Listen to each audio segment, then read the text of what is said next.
Aboriginal and Torres Strait Islander viewers are warned that the following program may contain images and voices of deceased persons. Bowraville is a gentle, quiet place.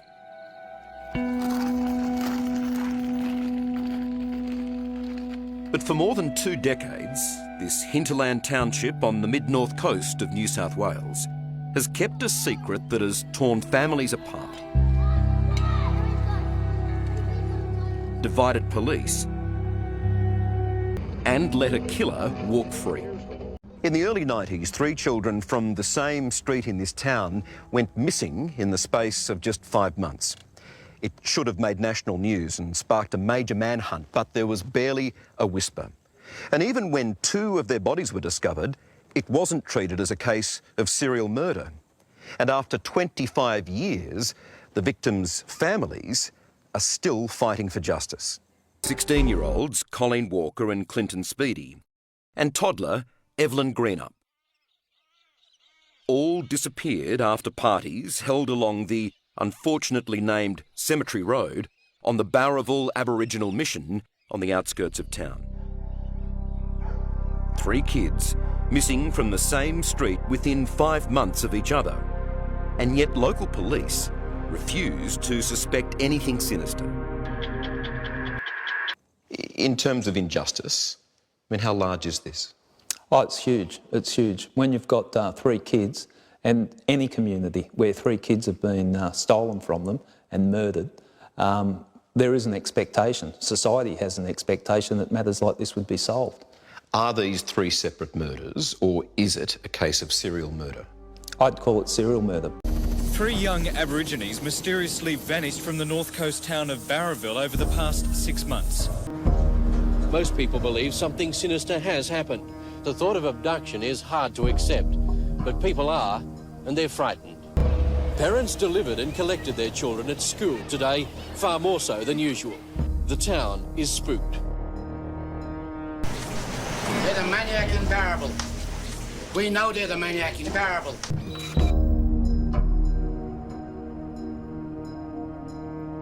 Colleen was at the stage, where she was still figuring out what she wanted to do in life.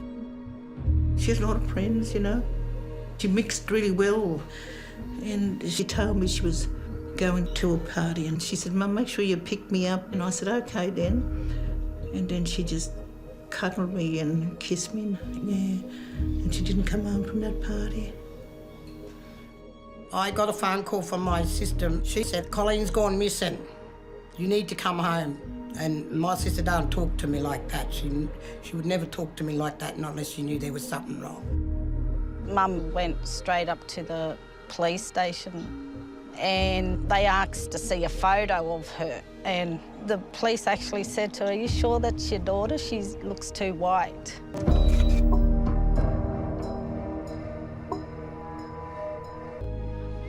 Photos of a little 4-year-old, Evelyn Greenup, are plastered on every shopfront. She disappeared last Thursday without trace. Her distraught mother says she wouldn't just wander away. Evelyn was my first. Just being with her, she was just like a little doll. I was happy. She was a daddy's girl, We had that connection. I put Evelyn to bed, and a lot of people started showing up then, and just become the biggest mob of people drinking. And when I got up that morning, Evelyn wasn't in the room. My head wasn't thinking right. What happened? Where is she? And the mother comes down and says, "You seen Evelyn?" And I said, "No, why?" And she said, "We can't find her." "And what do you mean you can't find her? She was there with Jews." I said, "I've got to go to the police." And he let me in. I slid the phone across the counter. And I said, "I want to report my niece missing. She's 4 years old. This is a picture of her." I said, "We can't find her." And he looked at me and said, "Oh, well, what do you want me to do about it? I'm just about to knock off."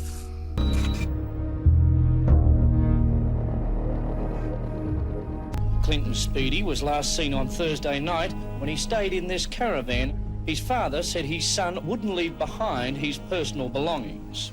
He wouldn't go away without taking any of his clothes or anything like that. He was one of the deadliest dancers you could ever pull out on the dance floor. He just knew Michael Jackson down pat. And what I loved about him the most was just how caring he was. Not just of the kids, but of his elders as well. He loved looking after kids. He would have made a good dad. I wish I would have been able to see him grow up and be a dad, but things don't happen that way. He was going down to Bowraville to move down there with his dad. And I remember telling him, please be careful. You know that mongrel's still running around down there. Those two girls have gone. I said, and they still haven't found him. And he said, I'm telling you, I'll be right. He won't get me. People knew that he went down to the caravan for a drink, and that's the last time they saw him. The next day, his girlfriend brought his shoes home and never went anywhere without his shoes. Then started to worry and ring the police. They said there's nothing they could do till 24 hours or something like that. By then, you never know. Anything could happen in 24 hours. I was just livid that there was two local girls from this area that's gone missing and there was nothing being really done. And then here's my nephew and he goes missing and it seems like there was nothing being done too. I was really angry that they weren't putting in the effort to find the f***er that did this to our kids. We want our kids. We want some answers. Who's responsible for all this? When we have an answer, you will know. It's hard to believe that all you specialist men who can't give us anything. If we had the evidence to arrest and charge somebody, he'd be charged. Aborigines here in Bowraville say they're living in fear. There's so much tension here, there could well be a riot. Someone was out there killing our kids and that no one cared. That really made us angry. That really lit the fire under us. We want answers, man! To do this investigation properly, we've got to have you people on side and working with us. We can't be apart, we must be working together. Now why did you stand and say that you want information from us when the black people gave you the information?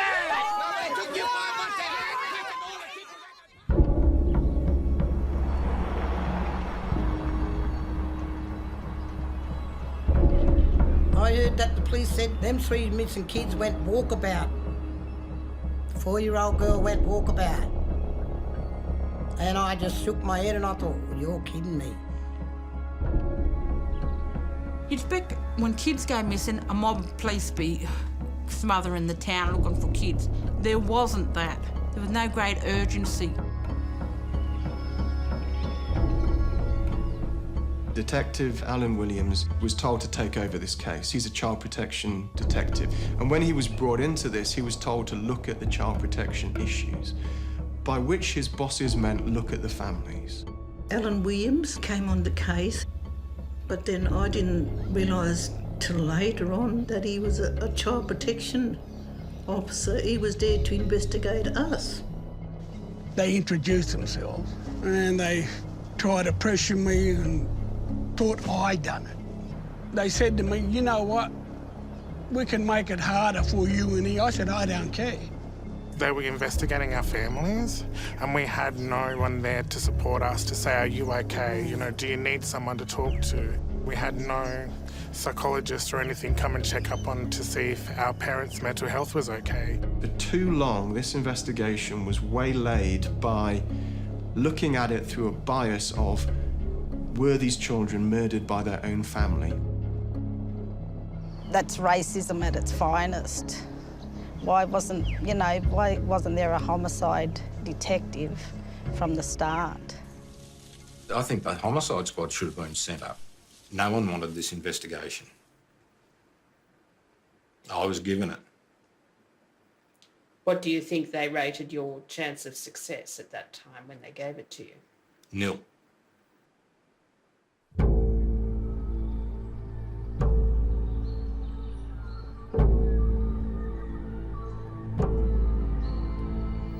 In Bowraville, on the state's north coast, a body has been discovered. Police believe the remains could be those of 16-year-old Clinton Speedy.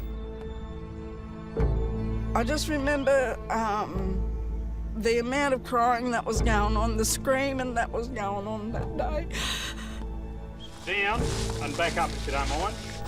The teenager's body was found late yesterday by two men searching for firewood in bushland east of Bowraville. I believe that it is probably the body of a male, and we do have a male missing in this area. I had a knock at the door, and it was the police, and they just said they'd found the body. They showed me photos.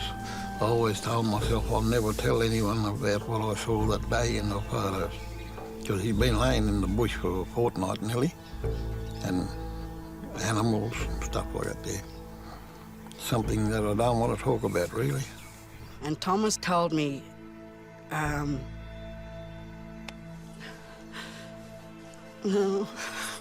he told me that his body was wrapped up in a blanket and his bones were sticking out. And I said to Thomas, I said, well, how do you know? How do you know it's him? He said, oh, I know my baby. I know my boy.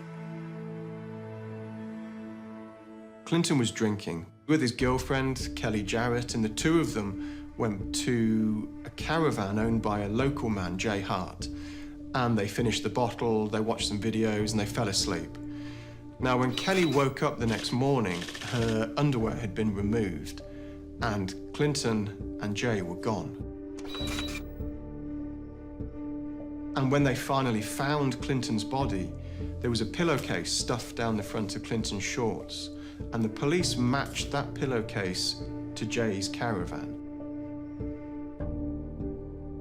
But then they missed opportunities to gather evidence. The caravan isn't forensically searched. Days and weeks go past before the proper kind of forensic examination that we'd expect is done. So even the police at the time didn't know what evidence they'd mislaid. Hart was arrested at this factory in Bowraville. The 25-year-old labourer made a brief court appearance, charged with murdering 16-year-old Clinton Speedy on the 1st of February. When I heard that Jay Hart got charged, my heart jumped out of my chest. Jay and I ended up in a relationship when I was 18 years of age. He was one of the lads on the mish. All the lads knew him. So if all my mob knew him, well, he must be all right bloke to hang around. He just blended in. We accepted him into this community, Aboriginal community. He was mob. He was part of the community. He was welcomed into everybody's home. He was always on the mission. He was always partying with everybody. When he'd get drunk, he'd change. All the boys just say to him, well, you got to go, mate. You're getting too drunk. You got to go. He didn't give a f***. He didn't give a rat's ass. You know how come he didn't give a rat's ass? Because he knocked me clean on my ass when I was 7.5 months pregnant. Like, I'm walking around with a big belly. This man is like the Yeti from over in Russia, and I'm looking at him like this, and he just going smack, hitting me straight in the face. I knew that something happened to Colleen because I had a dream and I could see her running through the golf course in Bowraville, and there was a group chasing her. She was singing out, "Mum, help me." And when it come to the end of the dream, I could see these white hands digging the shallow grave.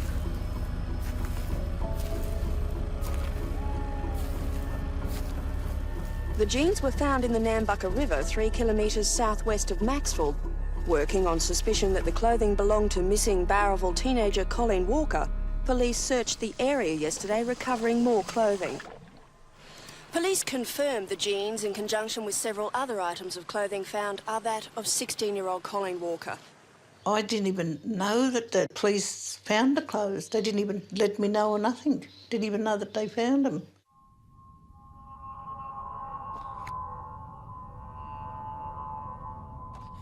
I remember gathering in a park at Bowraville and talking, what's the next plan? You know, the police aren't going to help us, what are we going to do? So Mum formed her own search parties. We spent most of our time when we weren't at school, we would just be gone with Mum. It was just a lot of searching all of the time, constantly, and all she wanted to do was just find our sister. We were doing the job what the police should have been doing. They just didn't want to do anything. And I think Mum knew from early on in it that Colleen wasn't alive, and more or less we were searching for her body. Nothing else but her body.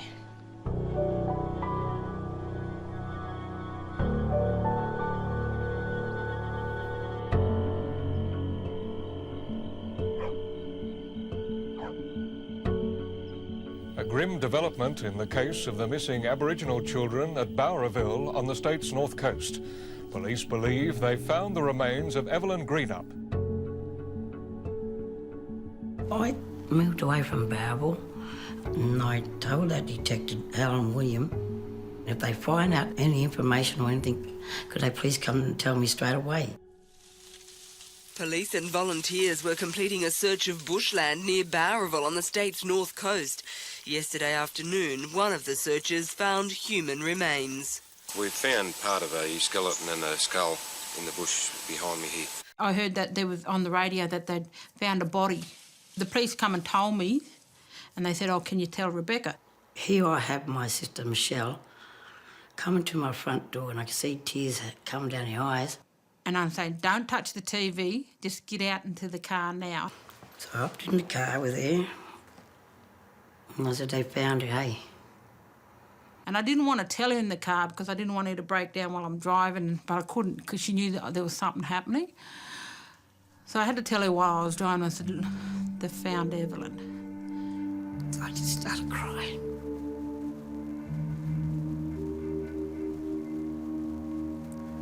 They found her remains.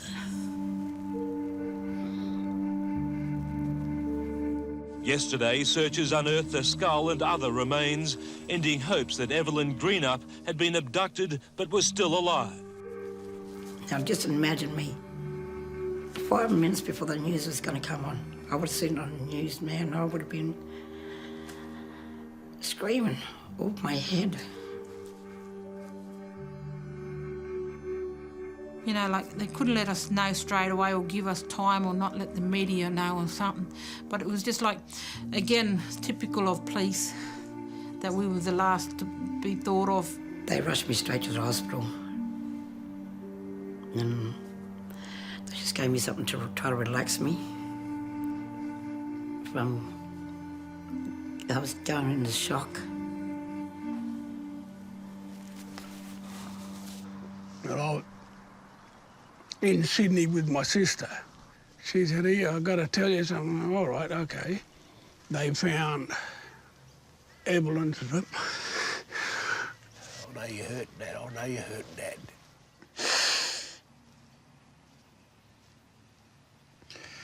And when she said they found Evelyn's remains,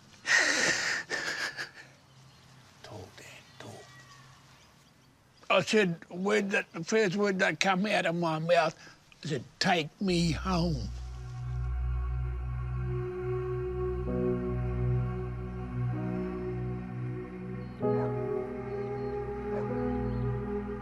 Everyone on the mission looked after each other.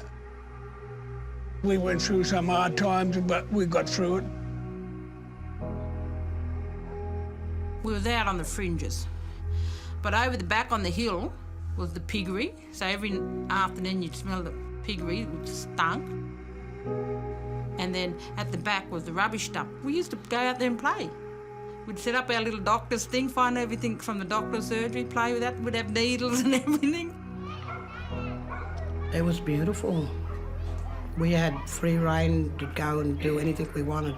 One thing we was never allowed to do was leave the mission because the parents were worried that we were going to get hurt by white people, more or less, yeah.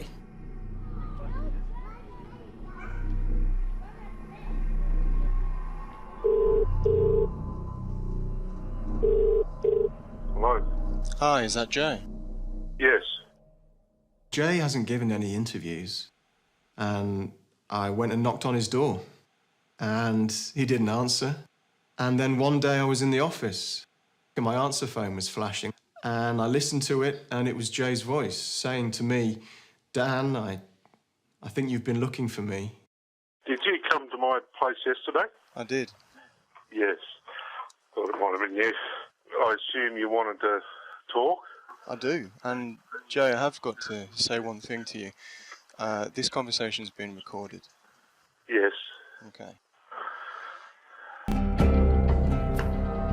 I remember Jay Hutt placed in a box in the middle of where we was all sitting, and I was behind him.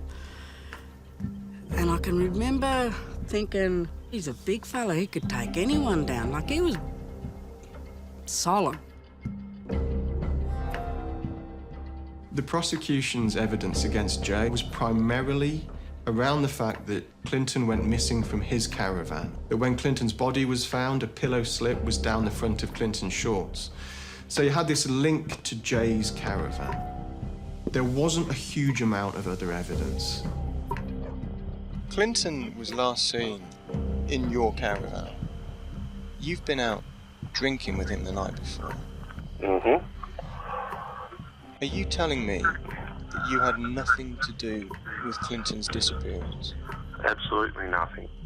So what happened? I don't know. He's left my caravan sometime that morning. And what happens to him after that, you have to try and figure it out from there. The defence case was quite simply that it wasn't Jay Hart who murdered Clinton, and they based that on several witnesses who said they saw Clinton alive after the night where he was sleeping in Jay's caravan. Different witnesses said that we saw someone hitchhiking, we saw someone leaving Bowraville. It could have been Clinton. I think that evidence of seeing Clinton hitchhiking was probably what cast the doubt on Clinton's case.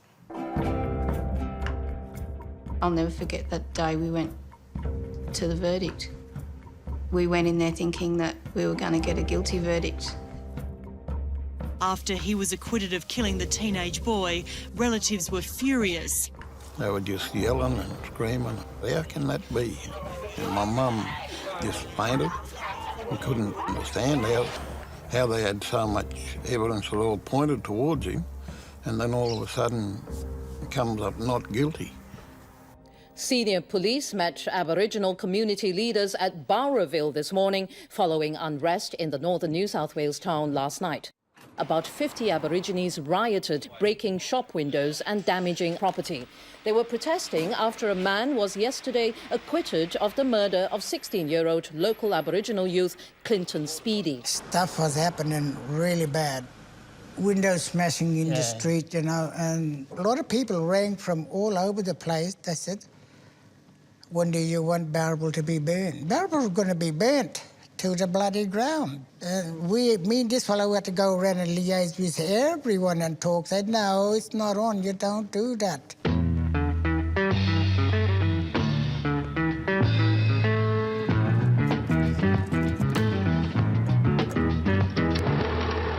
This is Bowraville, 360 miles north of Sydney, population about 1,000 people. 3 years ago, a group of students from Sydney University came here on a so-called freedom ride. You can't trust a bloody black fella, no matter where he is, see? And he gets on the plonk and he won't work. Well, they're getting a better bloody deal than we're getting, see? Reminds me of growing up in Australia. That's what it is. That's what life was like. That's what you'd hear. Oh, they won't work. Oh, no, they're dirty and, you know, they get on the drink. And you can see when you watch that why something like the disappearance and death of the 3 children failed to resonate, failed to connect, because they're seen as something else. They're the blacks, they're separate, they're over there. They enter through another door. And are Aboriginals allowed to go into the theatre? Yes, they go in by that door over there. And do all the Aboriginals have to sit in the same section? Well, Most of them do, but there's one or two who are better behaved than the others, and especially one old man. He's much nicer. We had our own little spot over there to watch the movie up the top. Stiff neck. I just thought it was natural. You know, that's part of life. That's the way it was, you know. In them days. That's the way blackfellow, we was in the front, that's it. We were happy to get in and watch the movie. Do you mind going to school with the Aboriginals? Oh, well, we don't, only a few people associate much with them. When I was 16, I did not know about racism. You're in the two worlds, black and white, you know, so it makes it hard, and you don't consciously think about it, it's just there, you know.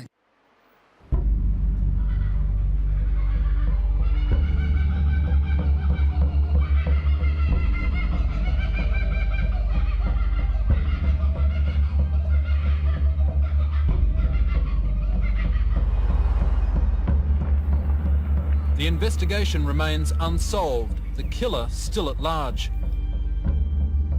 Detectives have returned to Bowraville and are re-interviewing the murder victims' families and other locals. They're going over the events of 7 years ago once again in the hope of uncovering the clue that could solve the case.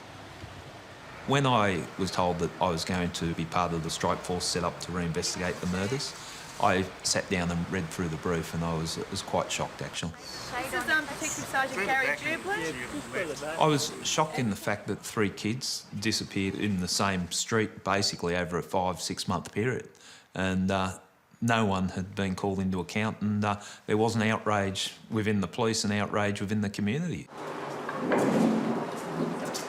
When I first met the families, I was a big city homicide detective coming up to work in an environment that I was unaccustomed to, and I certainly got growled at and clipped over the ears and put in my place.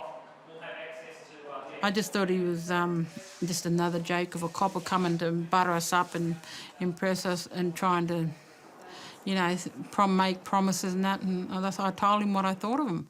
So what, going to come here and blow wind up our ass and make us promises and you're not going to keep.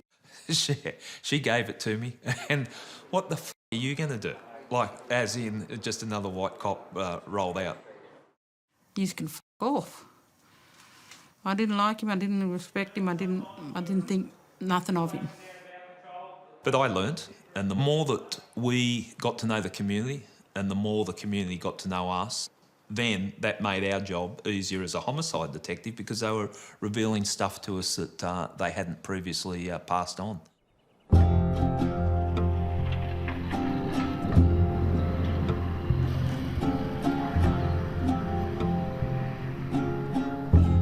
In the reinvestigation, we looked at all possibilities, followed up all the leads, but it all kept coming back to the one person.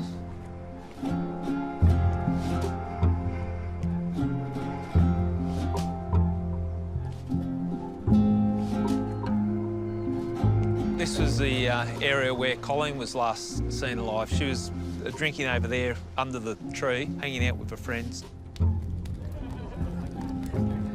There was information that we received during the investigation that Jay Hart was making advances towards Colleen.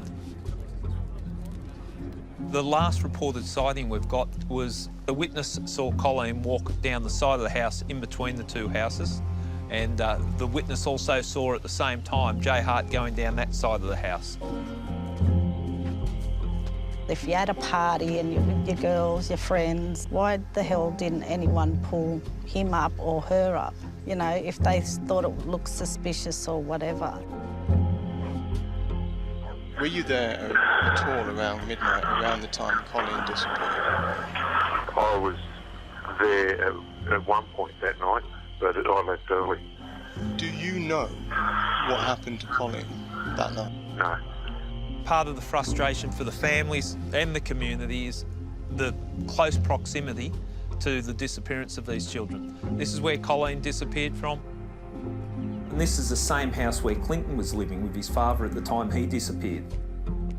And then you're looking just 150 metres up the road to the house that Evelyn disappeared from. I lived with my mother then, and that's when we ran into a fellow named Jay. So he asked us if we wanted a drink. So we said, oh, yeah. So he brought a carton. So I went back to my mother's place and we started drinking that. Evelyn had gone to bed with her mum, Rebecca, and sleeping in the room with her brothers. And late that night, Jay Hart was seen coming out of the bedroom. As I was putting things away, you know, cleaning up, and he come back, and I told you all to go, you know, it's late. Well, I thought he'd left, but he must have been in the room because Evelyn started crying real weird and nothing, because I never heard her cry like that. She was scared. Next minute, I heard this thud.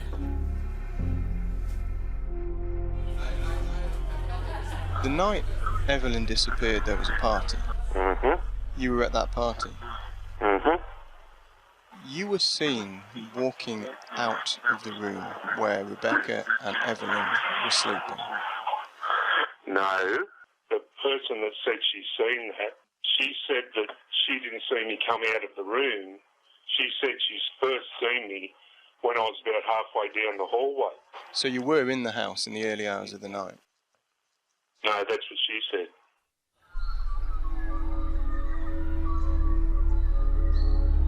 When I got up that morning, Evelyn wasn't in the room and my pants was halfway down my legs.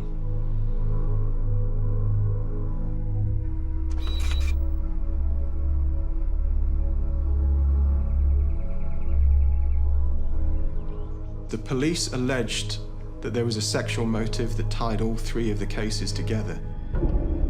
That the killer had wanted to have sex with Colleen. That the killer had wanted to have sex with Kelly Jarrett, who had been in the bed with Clinton. And that the killer had wanted to have sex with Evelyn's mother, Rebecca, who was in the room with her the night before she disappeared. So the allegation is that the motive here is sex, and that murder is a way of getting rid of the victims or the witnesses. Interestingly about this particular crime scene, because it is a crime scene, this is where Evelyn was last seen alive, her shoe was found out on the grass. The other shoe was found beside her body on Congarini Road where her body was dumped.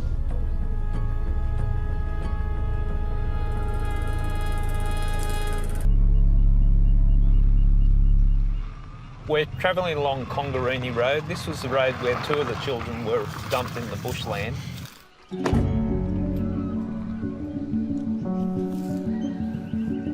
We're about 4 kilometres out from the Bowraville township, and this is the site where Evelyn's remains were discarded.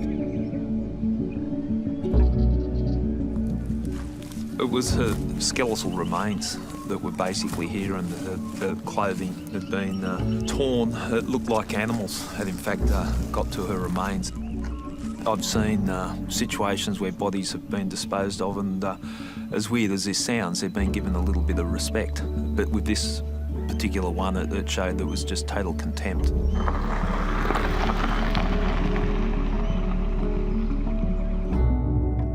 I feel sad when I come here. There's just an eeriness that I get around this area. We're coming up to where Clinton's remains were found. This is about 7 kilometres from the Bowraville township, 3 or 4 kilometres from where Evelyn's body was found.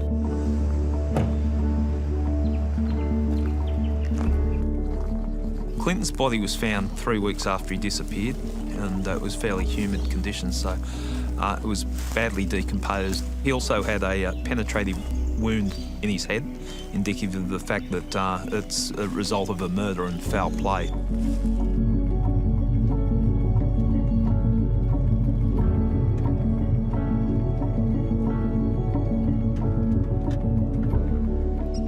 This is a river where Colleen's clothes were found, and they were snagged by a fisherman. Her panties, her jumper, her jeans, her belt, all bundled into a bag and weighted down with rocks. The thing that gets to me has been the fact that there's plenty of areas where bodies could be disposed of from Bowraville. Bowraville being the centre, but they've all come out along Congarini Road.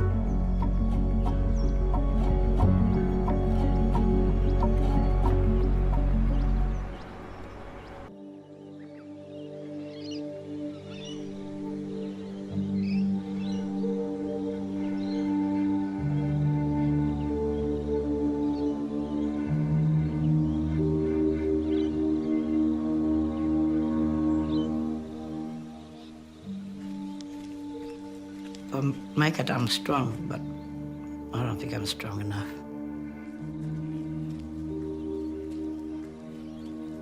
I just drank my life away because of the bad dreams I was having.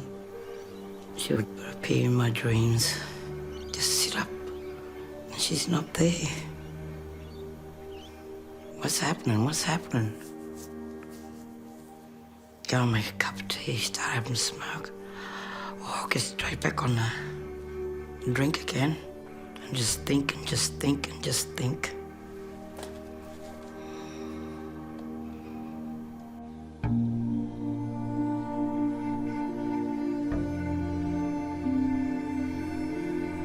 But I've got to just keep going for justice.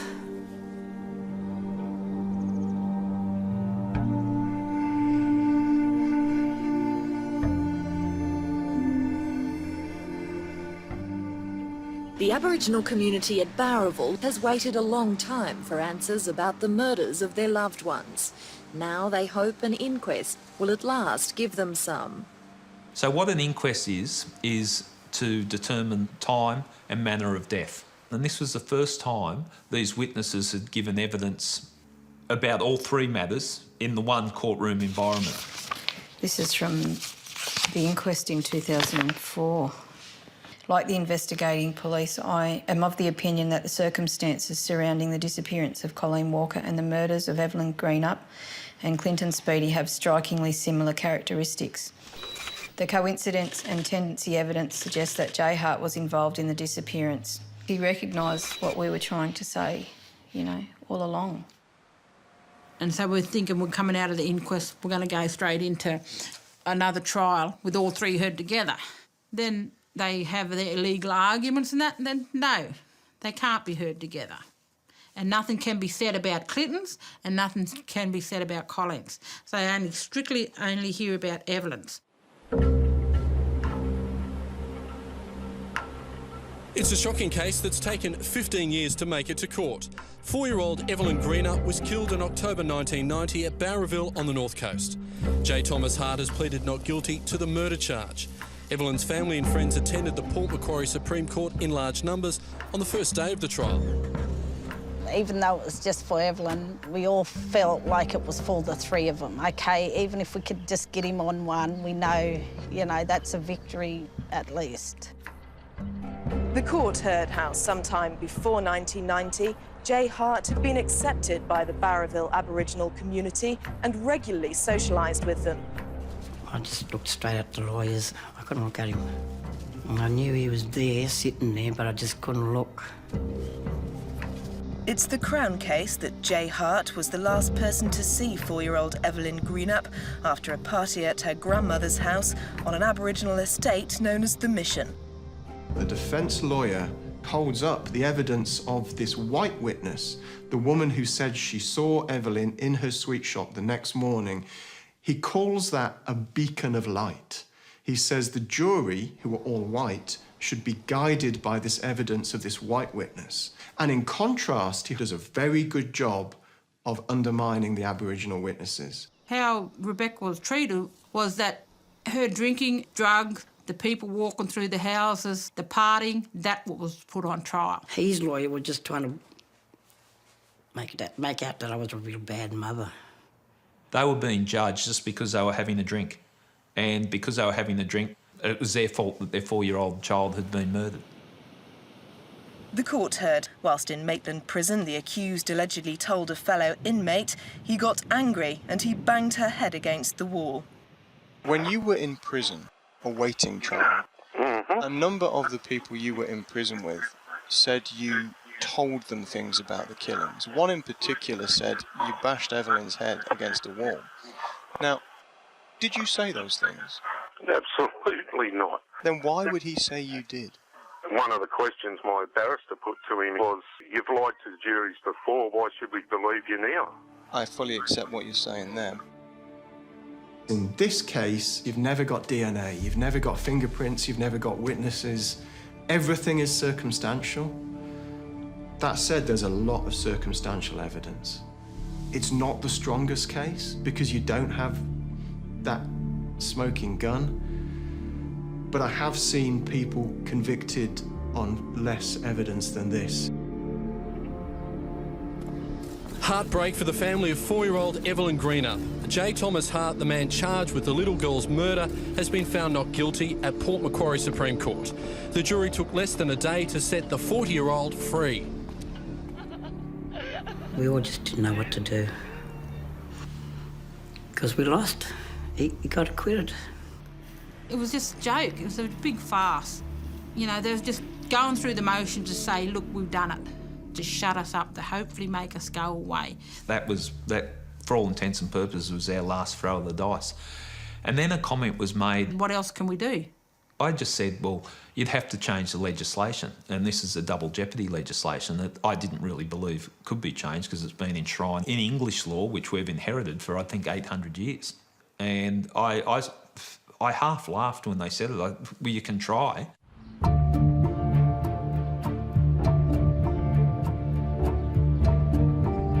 As an MP, you get lots of invites to speak at events or to assist a particular individual, but it really came across my desk because a couple of family members asked me to take a look at the case. This was a case where the legal system had grossly misfired. What was preventing them getting their next step in justice was the double jeopardy laws, which are there for a good reason, to stop any individuals in society being repeatedly prosecuted by the police until they get a conviction. These are part of the first letters I wrote in 2002. We emailed every single member of the Legislative Assembly. What really pisses me off, this is an example from Minister for Community Services, Minister for Youth. I refer to your representations to the Minister for Community Services as the matters you raise come with the portfolio responsibility of the Honourable Robert Debus, Attorney-General, and Minister for the Environment. I'm forwarding your correspondence to him. I don't want you to forward the correspondence to him. I want you to support us. Is it that f***ing hard to understand? These are the families who refuse to let the system defeat them. Well, we just lobbied and we wrote to government, lobbied, talked to media, kept Evelyn and Clinton's and Colleen's face out there. We didn't just let them die and disappear like everybody else had hoped. The double jeopardy law is set to be introduced the next session of Parliament. I've been told that a million times that it's coming, but I think to have someone so high up actually say it might mean that it's actually going to happen. It was powerful stuff. And it was powerful stuff because there have been 2.5 decades of injustice. These Aboriginal families in a small town in the middle of nowhere, 6 hours drive from Sydney, decide to campaign to overturn this building block of the Australian legal system, and they do it. Lock the doors. I believe the ayes have it. The ayes have it.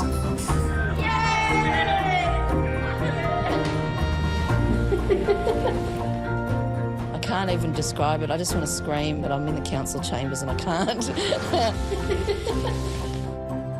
It was good. We said, oh yeah, we'll get back into court now. J. Hart potentially could be retried for not just Evelyn's murder, but also Clinton Speedy's murder. But it's not just as simple as saying, OK, let's take this person to trial. There has to be fresh and compelling evidence to justify and warrant that matter going to court again. So we put together a brief of evidence where we showed what we consider fresh and compelling evidence and put it to the DPP. Justice! What do we want? Now! What do we want? Justice! When do we want it? Now! What have we got? Fuck all! What have we got? Fuck all! Absolute fuck all! David Shoebridge, he saw the families protesting. He saw that, frankly, no one was listening to them, and he thought that's not good enough. He forced politicians to confront what had happened, and every politician who looked at that case closely knew that it was wrong and stood up on the floor of Parliament and said that it was wrong. The government said they supported the establishment of an inquiry to hear from the families. Finally, there was a win for the families, with the establishment of a parliamentary inquiry into the murders. The frustrations that the families have felt have been heartbreaking. The families told me the reason when I first met them. They said it's because we're Aboriginal. At the time, I did not believe them. Unfortunately, I think they identified the problem. No Gary Jubelin, no inquiry. And his presentation to the committee really convinced us that there was fresh and compelling evidence and there was a prosecution that should be run.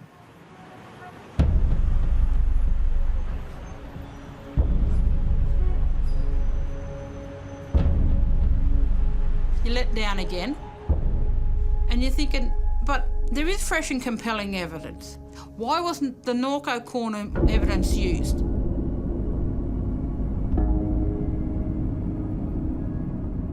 There was information that was reported to the police that a truck had come around Norco Corner in the early hours of the morning, which I believe is the morning Clinton disappeared, where they almost ran over an unconscious Aboriginal boy laying on the road. When this information came to our attention for the reinvestigation, I looked at that and thought this is potentially fresh and compelling evidence. We regularly came along this way to do a meat delivery from an abattoir which is near Kempsey.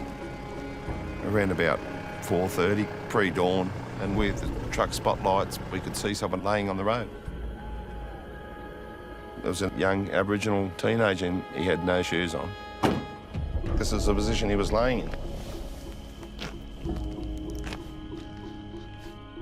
He was motionless there on the road. The police did know about that evidence at the time of Clinton's trial, and for some reason, which no one's ever really got to the bottom of, that evidence is not heard during Clinton's trial. So the jury are never told about what may have happened at Norco Corner. Case theory, if the body was placed on the roadway and if it was run over by a truck coming round that corner, it would look like death by misadventure. We noticed there was a car parked just over here on the left-hand side with its boot up. And a guy's come out of the shadows. He was a white guy, heavy-set build, football-y kind of build, pretty chunky. And he said, oh, I've called the police. He sounded pretty confident when the way he said to us, I'm right, I've called the police. And yeah, so that's why we went. Many years later, I did recognise that guy. It was actually a program where they confronted him on the street and asked him a few questions. You're Jay Hart. Can I ask you a couple of questions, please, about Bowraville, Jay? And what questions would they be? Did you kill those 3 kids? No, I did not. Go and do your research into the police investigation and you'll know that they had the evidence that cleared me right from the beginning. And what was that evidence? That they were all seen alive. The 2 people that I was charged with were seen alive after those parties. I even gave the description of him to the police on several occasions. Build, everything, hairstyle, a whole lot.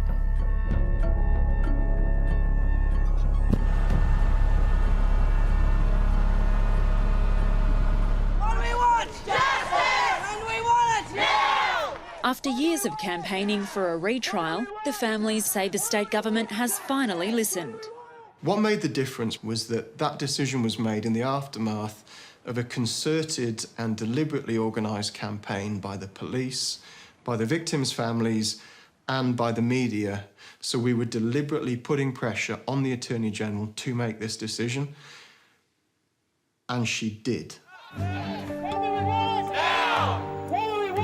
The New South Wales Attorney General, Gabrielle Upton, has confirmed that she will seek a retrial in the 26-year-old case of the Bowraville murders. Today, the families of the Bowraville children cried tears of joy. It's the first time I've ever felt like this could be it.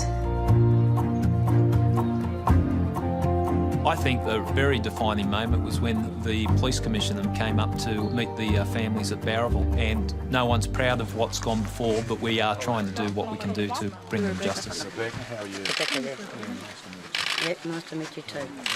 I want to publicly acknowledge when these crimes first occurred, we should have done more. And it's important you understand that I'm looking you right in the eye and saying I'm sorry. Could you please walk through the smoke so Uncle Martin can smoke you as you go through, please? That was just a joke. Dotting I's and crossing T's. We're in this position because they f***ed up. You can lay reefs and flowers and fly your helicopter into the golf course and make a big entrance and everything else. But it all means nothing at the end of the day when we still don't have justice.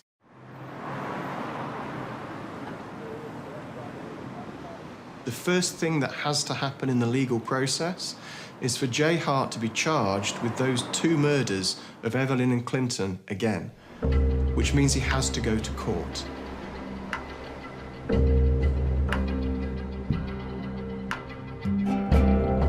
To actually come face to face with Jay is just overwhelming.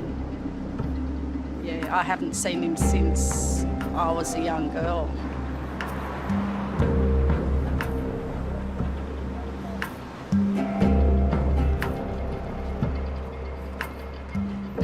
I am a victim of a very egotistical bloody cop that won't even consider any other avenues.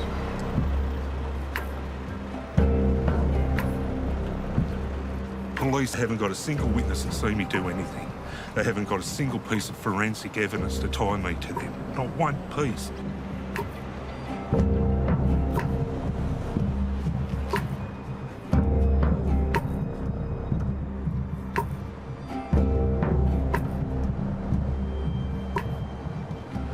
Sir, can we ask, what can you say to these charges? Do you still maintain your innocence, sir? Any comment at all, sir? The focus of this extraordinary case now shifts to the Court of Criminal Appeal. Lawyers are first due to appear there next Thursday. It's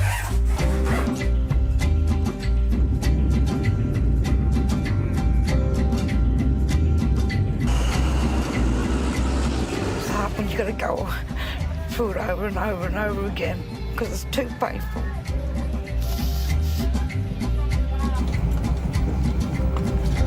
Ladies and gentlemen, welcome to Sydney Airport. We're the local time. I'm willing to do anything to get justice for my nephew, for my family. Bobby was murdered. His life is no less than any other Australian in this country. We're 26 years into this fight, so this is part of our lives. That's all we know. I'm 21 and he's 18. I wasn't even born when the murders occurred. Like, I shouldn't be here fighting for my uncle's murder. It's just a stepping stone to get justice, but we feel like we're finally being taken seriously.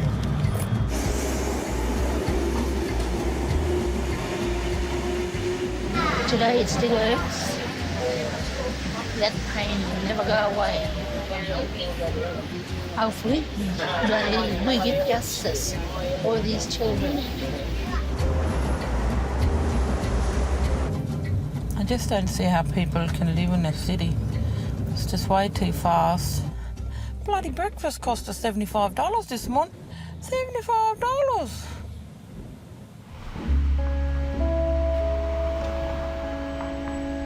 Two big events for me today. I've got a intellectual and emotional battle today in court. And then tonight I'm fighting a physical battle in the boxing ring. When I found out the date I was fighting and then the date that the court matter was on and that they were aligned, it was almost like that was always going to happen. I spoke to all the families last night and there's a sense of anticipation, a sense of nervousness. This is the final step, so it's crunch time. You have to remember, we've never ever done this before. We've never ever been here. And I guess even the Australian court system has never been where they are today too. So for us, all together, this is a historical day for us all. All right, last one. Okay, everyone at me, please. This is the first time that these double jeopardy laws have actually found their way to court. The question the courts will be deciding is whether or not there's some fresh and compelling evidence that would allow for the court to say, well, there should be a retrial. And they also have to answer the question about whether or not it's in the interests of justice to have a retrial, if the defendant can get a fair trial. This was new territory under double jeopardy laws, and to succeed, it needed fresh evidence. Prosecutors argued they had it. The Crown's barrister arguing a man should be retried for 2 of the murders because there was fresh and compelling evidence. That evidence was the murder of the 3rd child, Miss Walker. No one has ever been charged over her disappearance from the same street in the same 5-month period. We weren't aware of Colleen being the fresh evidence until we got here, so that took us by surprise. It was a good move from them because we've never ever been to court over Colleen's case.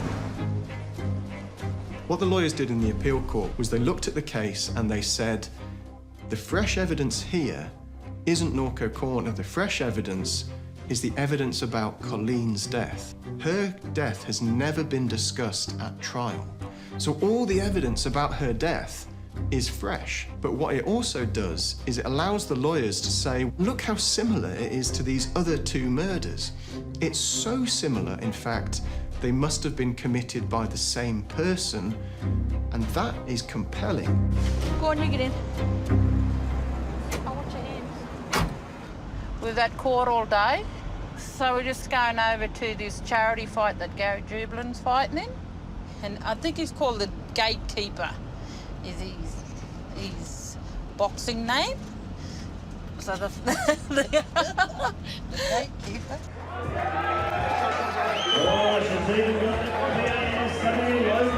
The Bowraville people made quite a few comments during the day about the boxing match, and I said I couldn't face the embarrassment if I lost in front of them, and they basically told me I wasn't allowed to lose.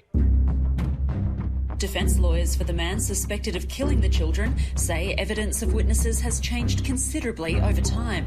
Barrister Julia Roy told the court a witness initially told police she heard Evelyn crying, but in later statements the witness told police she heard Evelyn screaming in fear before hearing a thud and then silence. In the blue corner, Gary, the Gatekeeper, Jubilee!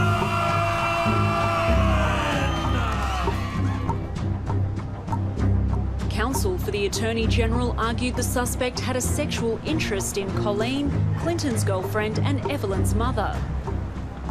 Each woman woke after a night of drinking to find her underpants had been removed, and it's alleged those assaults led to the 3 murders.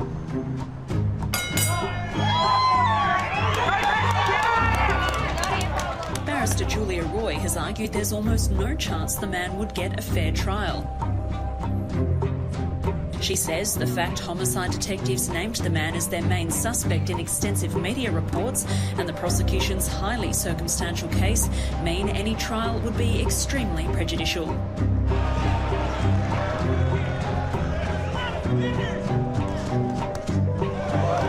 Lawyers for the Attorney-General say the man confessed details of the alleged murders to 4 police informants.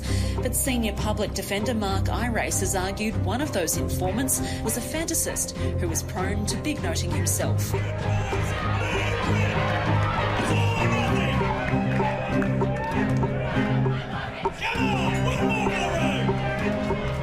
That's the end of the bout.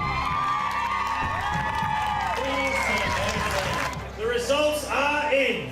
In the blue corner, Gary, the Gatekeeper, Jubilee!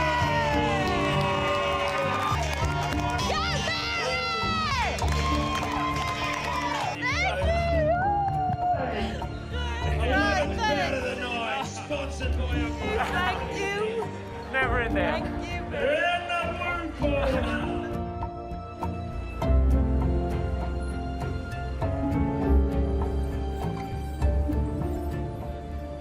The families of the Bowraville 3 have endured so many false starts, but they believe now they are finally on the cusp of justice, denied for so long.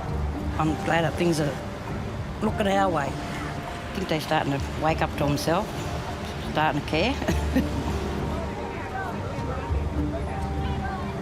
If you'd said to the families 5 years ago, we'll have you in court, we'll have all 3 cases before a judge, and you'll have a shot at a retrial, I think many of them wouldn't have believed it. But today, they have that belief and they have a sense that they might get justice.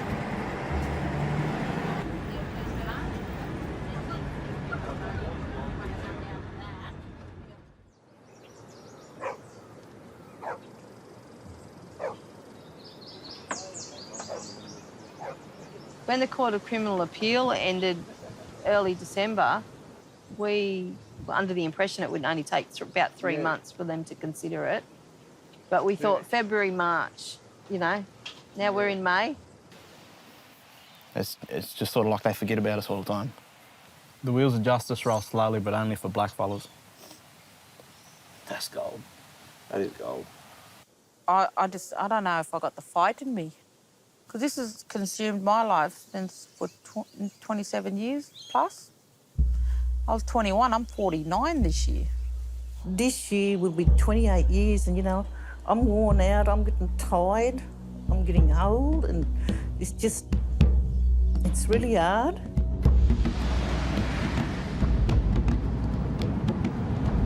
Really, it only hit me last night how significant tomorrow's date is to us.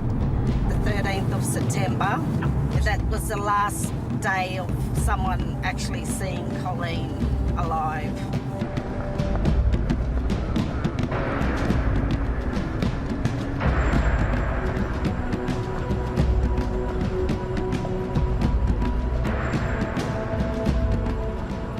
This is one of those moments where years and years of political work, you hope, is going to actually produce some justice. This is a moment, hopefully, where the families, after waiting more than a quarter of a century, will actually be told what their day in court will be.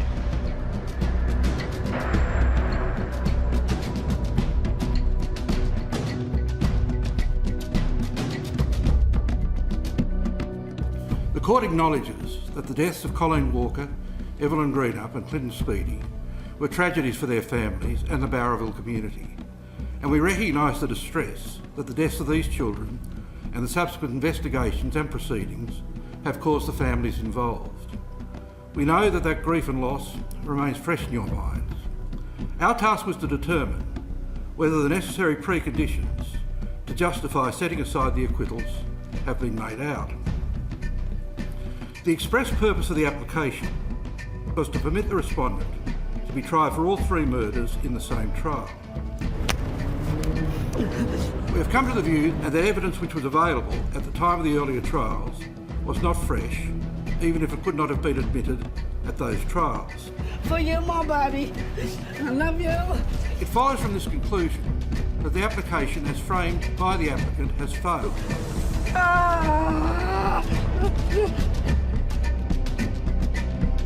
The court will now adjourn.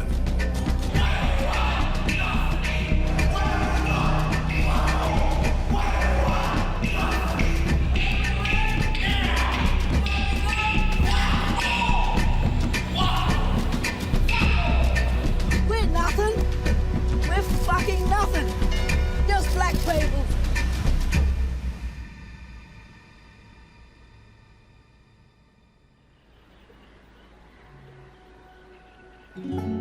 Mum, there was a stingray in here. You don't eat them. Immediately after we got this decision, I'm going around to, you know, families from Clinton's family, Evelyn's family, saying we've got to do something. We need to protest. We need to organise. And the response from every one of them is yes. See? Went off that way a bit. Oh, yeah. Life is what you make of it, my baby. We just got drawn that wrong card and now we've got to struggle to fight, you know. It's one of those things, Mum. It's like, you got to make your own path, but, you know, when you come from a family like ours, the path, you look at it and it's just stained with blood. Yeah. And you can't even walk that path anymore because it's, look what they've done to it, you know? So that's why I do what I do, because something's got to change before we can ever have a better life, I think.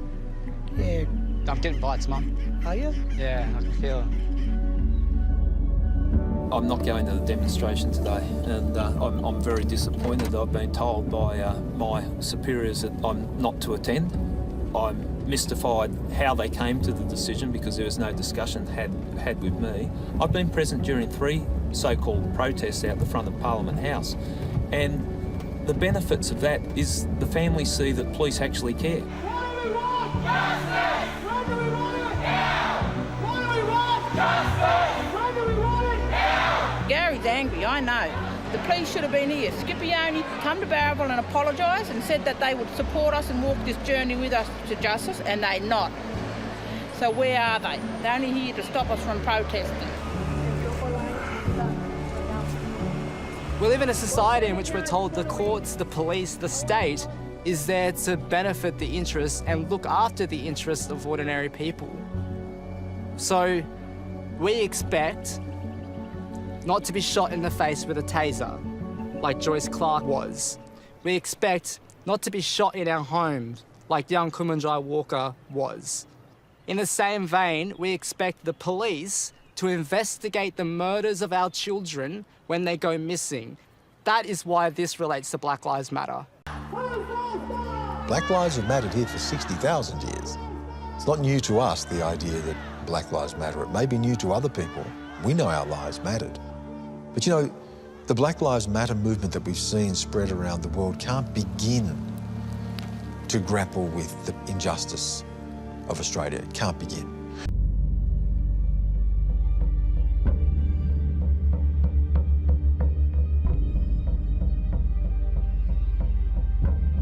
They've tried to put us in our place and they've tried to tell us that you need to accept this decision, but we're saying, no, that's not going to happen.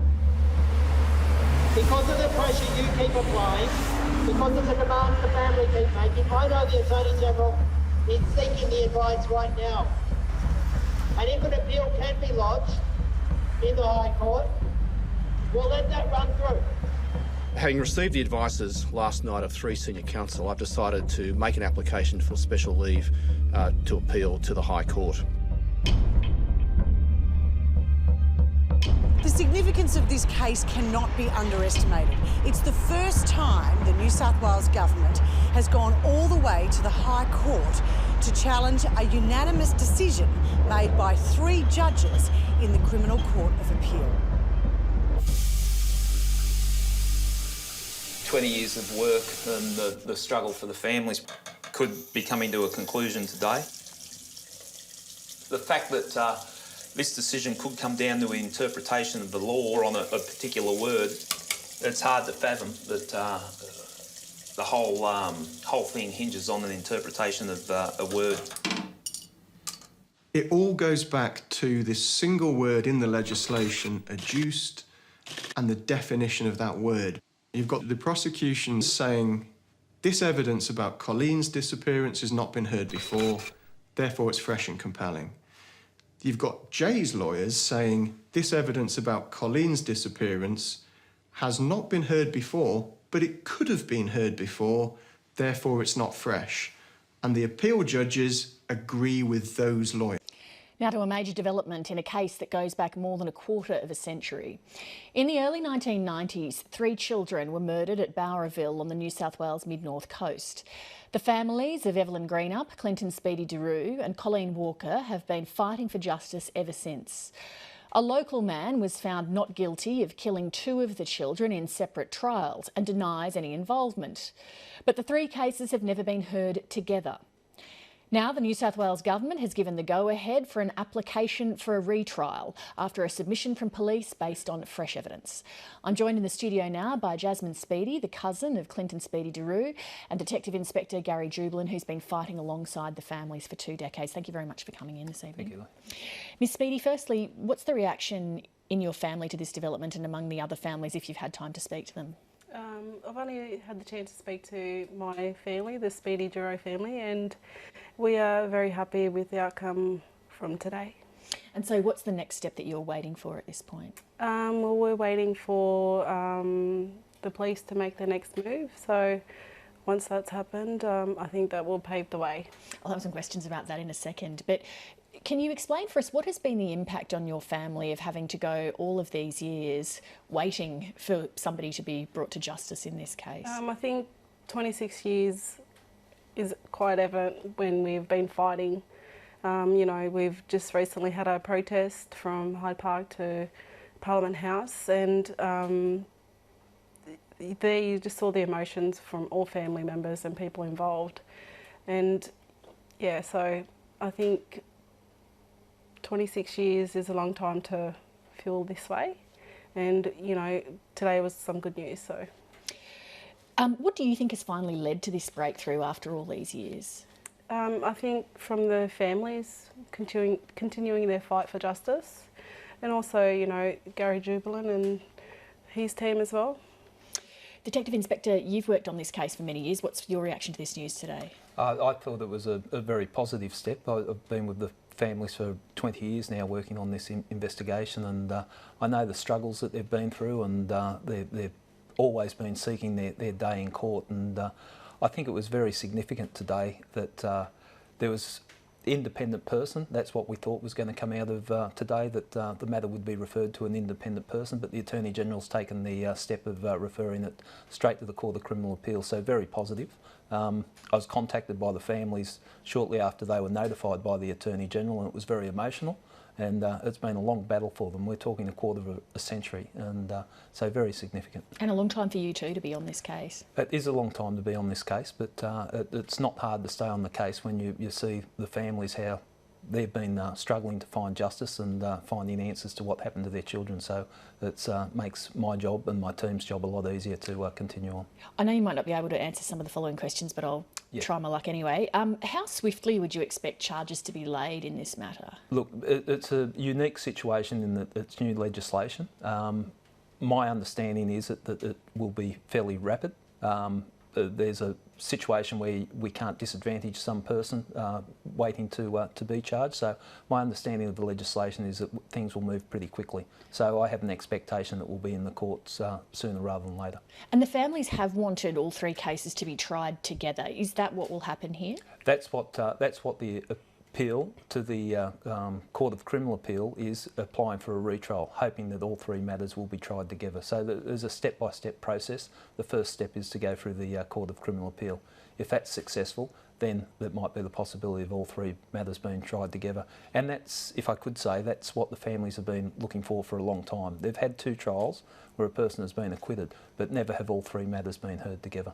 Is there any hurdle to that because Colleen's body has never been found? Look, if we're branching into the area of evidence, and because now the matters are before the court, it's probably sensible for me not to make commentary about the evidence.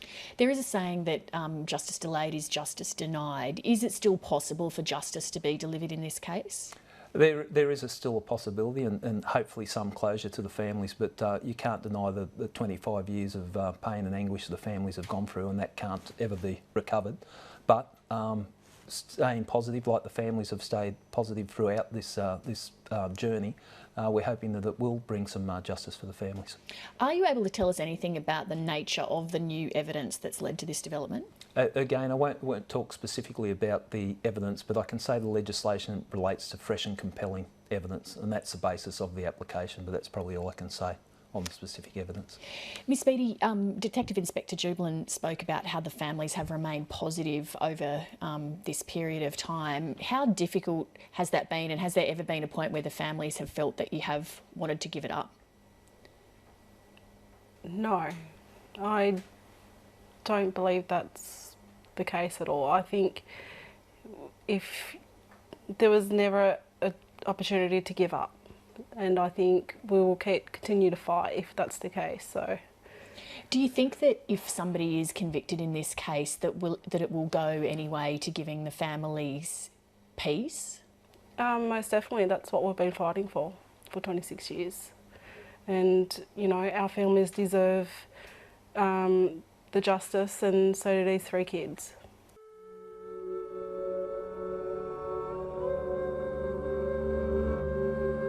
Today, the High Court rejected any chance of a retrial, sparking scenes of despair and disgust.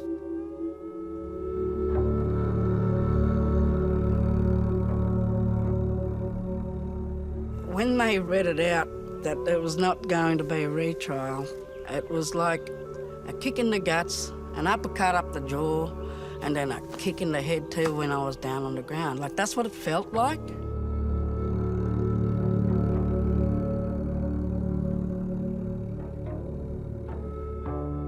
I don't know if all of you followed all of that argument up there, but it was about the meaning of the word adduced. A word you have to go and open a dictionary to find out even exists. And then that ends up being the barrier to getting justice today. One word. One word. One word. One word for 3 lives. Yeah. And how is that justice? It's not. We are not giving up. Yeah.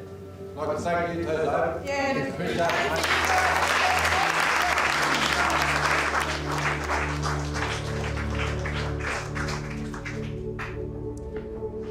This is hard. I just want to say sorry. The system has let you down. When you said to me 22 years ago that no one cares because we're black, I scratched my head and thought I didn't think that was right. I didn't think we could be like that. I stand here confidently saying that's exactly what's happened, and it's a disgrace. This is not a good day. This is a horrible day. I'm gutted, and again I say sorry because the system has let you down. So, guys, look, I've learned so much working.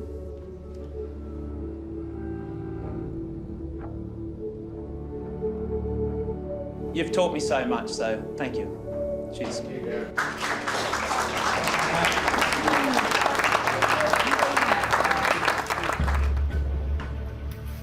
I am a victim of a very poor investigation.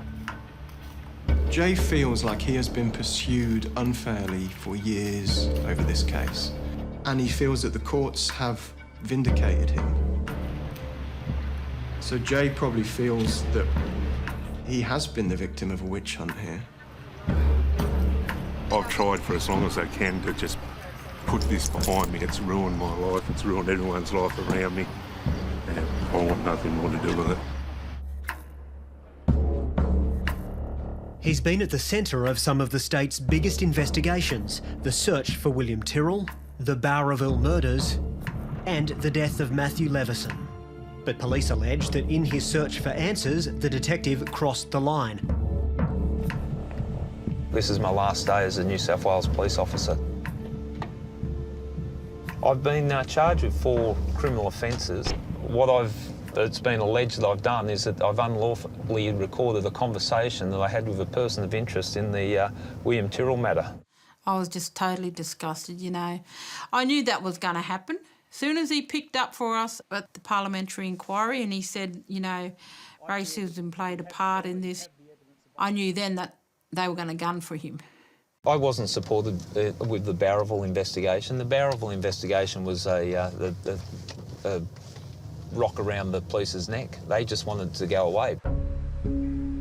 Top Detective Gary Jubelin has received an extraordinary show of support as he faced court for the first time on misconduct charges. Any of the criminals that I've come up against in my career would be salivating over the fact that it appears that I'm in trouble.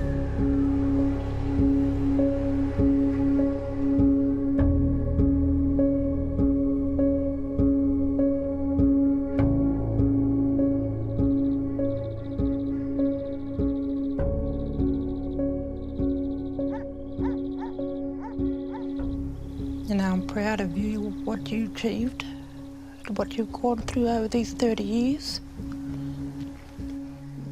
You've come a long way. And you wasn't a bad mother. You was a good mother. We can't bring her back, but we'll get her justice. That's the one thing I'll promise you.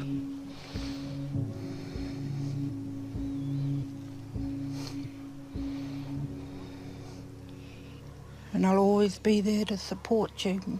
You know that.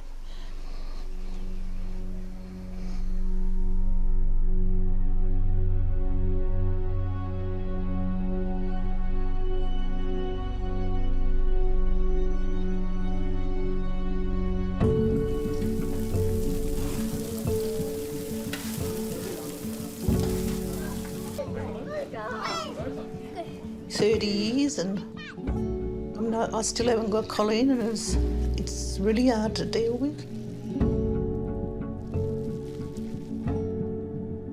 Yeah, within the last couple of weeks, I've been really struggling, sort of, I just...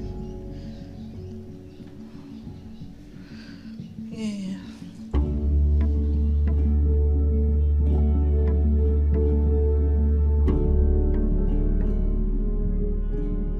A time of the year you're always, you get emotional around this time of the year because it always brings up the feelings of not knowing where she is.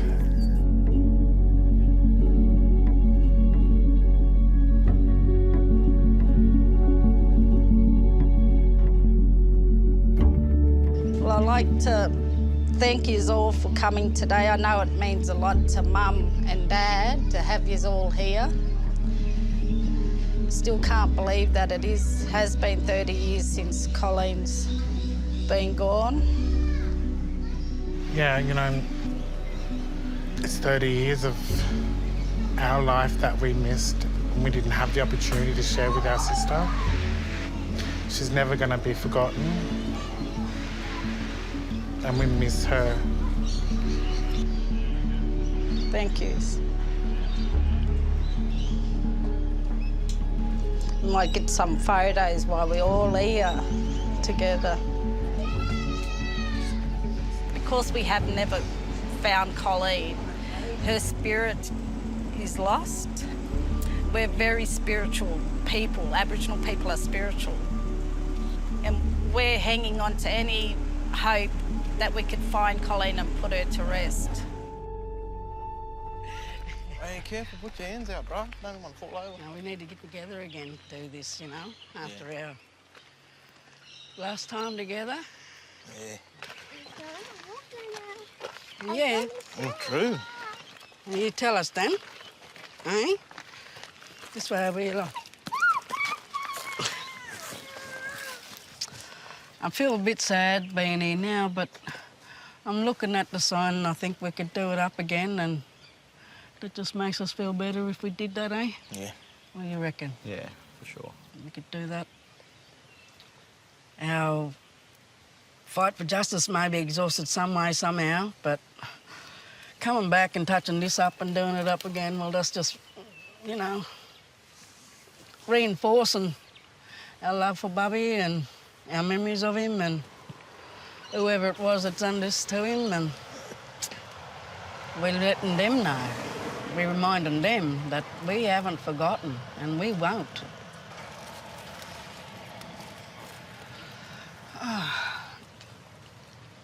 I'd give anything to have one more hug with you, my boy.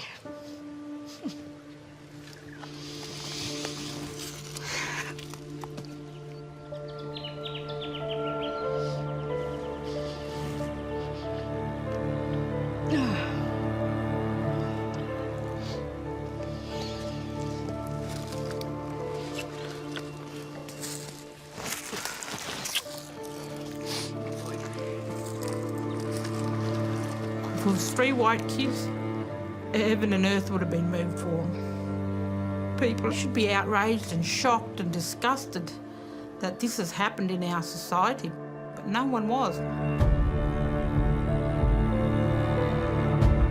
And even still today, no one is.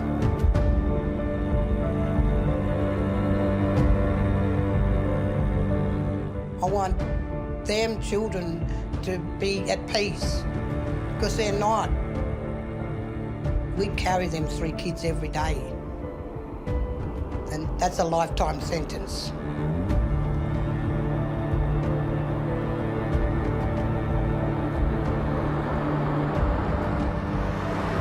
What happens in these places are often never spoken of. It disappears into this great Australian silence. People can lose their lives, and we fail to notice. Out of sight, out of mind. Yeah, I always feel a sense of sadness when I come up to Bowraville. Clearly this is a community that has still not got over that. And I don't think they ever will. How dare you all! What makes Bowraville so special to you? Oh, it's been such an important part of my life. I think, and it's not exaggerating, it's probably shaped me, who I am. In what way? It's taught me so many things. It's given me a sense of justice. That's something that I joined the police and thought, I'm there to, serve the public and do what police should do. But this has opened my eyes to so many different things and shown me how ignorant I was when I first started out. Can you believe so many years on it's still unresolved? No, I can't, and it's like it's an open sore that hasn't been healed for the community, and I feel like part of the community, and as a police officer or an investigating detective, I've got to be objective, but I can't help but feel part of this community because I've been working with them for so long. When you first came here and met the grieving families of this community, did it hold up a mirror to the New South Wales Police and the attitudes of Australian society more generally? Yeah, and I don't think it reflected very well that a marginalised group of people in a community like this, that people just did not care. And it taught me a lot. I thought I understood society. You come in, you're a police officer. I was in homicide. Thought I'd seen everything, and then I saw what happened here, and it was very disappointing and made me check myself in terms of my attitudes. Where's the justice? I think racism played a part. People couldn't identify with it. The situation didn't relate to it. The marginalised group of people in a small community, Indigenous people, and the greater community thought, well, it wouldn't happen to us, that's happened to them, and I don't think people could actually relate to it, as sad as that is, but I think that is a reflection of our attitudes. How different would the situation have been if those children were white? Oh, completely different. Now, the families told me that when I first met them, and I didn't believe them, and now I know what they say is 100% true. The response would have been different, not just from the police, but the community. There would be anger, there would be outrage that 3 children in the community could be murdered, and there would be an expectation. The response was, top shelf response. How do you rate Bowraville on your career of successes and failures? Look, if it's defined by have we convicted the person responsible for murdering the children, no. In terms of have I helped the community, or the work that we've done in the community mended some wounds, I think yes. I rattle off a couple of things that were achieved through the community, and they campaigned on the back of their campaign for the Double Jeopardy legislation to be overturned. There was a parliamentary inquiry, and 30 years down the track they're still fighting for justice for the murder of their 3 children. I'd like to think I played a part in that, and they gave me the energy to keep fighting, and I will continue to fight for the families. I'm out of the cops now, obviously, but my passion for finding justice for the families has not waned one iota.